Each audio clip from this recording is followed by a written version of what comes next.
देखिए वहाँ के निषाद समाज को गुमराह कर रहे हैं हमारे एक साथी हैं डॉक्टर संजय निषाद जी। वो पार्टी चला रहे हैं, बल्कि पार्टी नहीं चला रहे, वो एक दुकान चला रहे हैं और चुनाव आते ही जो भी पॉलिटिकल पार्टी होता है उनको ब्लैकमेल करते हैं। और 2018 में भी एक टिकट पे समाजवादी पार्टी के साथ ब्लैकमेल करके अपने बेटा को सांसद बनाए।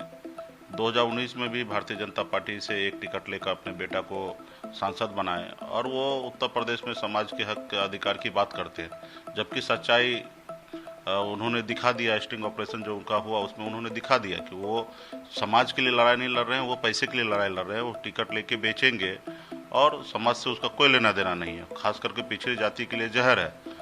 और किस तरीके से उन्होंने अपने आप को बताया कि एक निषाद के बेटा को मारने का, जलाने का, गाड़ी फूकने का, इस तरीके से उन्होंने भाषा का प्रयोग किया।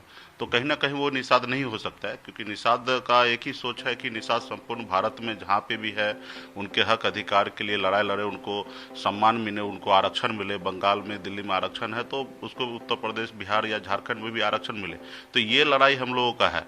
तो वहाँ पे डॉक्टर संजय निषाद जी हैं जो इस तरीके का भाषा का प्रयोग करते हैं लोगों को मारने काटने का। तो खैर उससे हम घबराने वाले नहीं हैं।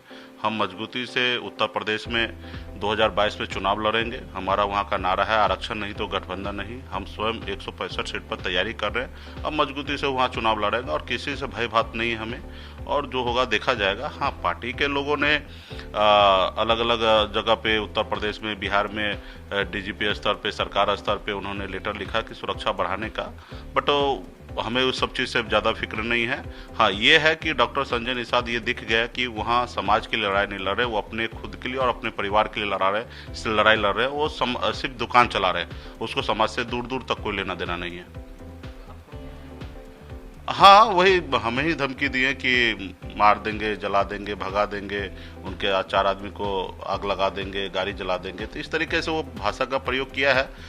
खैर वो उनके कहीं ना कहीं ऐसे समय पे वो आके उनका मानसिकता दर्शाता है कि समाज के प्रति उनका क्या रुख है। तो खैर हमें उस सबसे घबराना नहीं है। हम 2022 में मजबूती से चुनाव लड़ेंगे, अपने दम पर 165 सीट पर लड़ेंगे।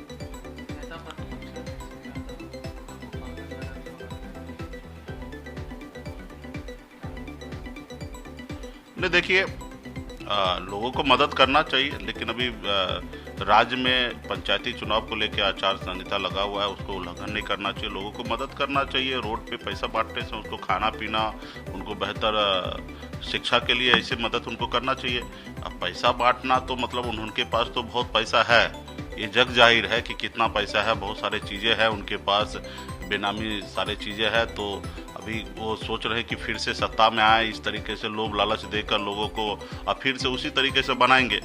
अब इस तेजस्वी यादव जी आप समझ लीजिए ना कि पैसा कहाँ से बांट रहे हैं। वो तो कहीं पे जाके मजदूरी तो कर किए नहीं है। तो कहीं ना कहीं इस तरीके से पैसा बांटना, तो और या वो अपने इनकम टैक्स फाइल में दिखाए कि हम पैसा, इससे पहले भी पिछले बाढ़ में भी देखिएगा कितना उन्होंने पैसा बांटा था, मोतिहारी वगैरह सब में, तो उनके इनकम टैक्स फाइल में दिखा दीजिए कि उन्होंने पैसा बांटा है। कहीं नहीं दिखेगा, तो यानी कि वो ब्लैक मनी है। तो कहीं ना कहीं तेजस्वी जी को ये चीज़ को सोचना है। बाकी तो लोगों को एक दूसरे को मदद करना चाहिए। हमने भी अभी मदद किया है। आयांश को हमने 2 लाख का चेक अपने सेविंग अकाउंट से मैंने दिया बाकायदा बच्चे को इलाज के लिए। तो लोगों को एक दूसरे को मदद करना चाहिए, लेकिन ये चुनाव के समय में इस तरीके से नेता करे तो मजाक बनता है।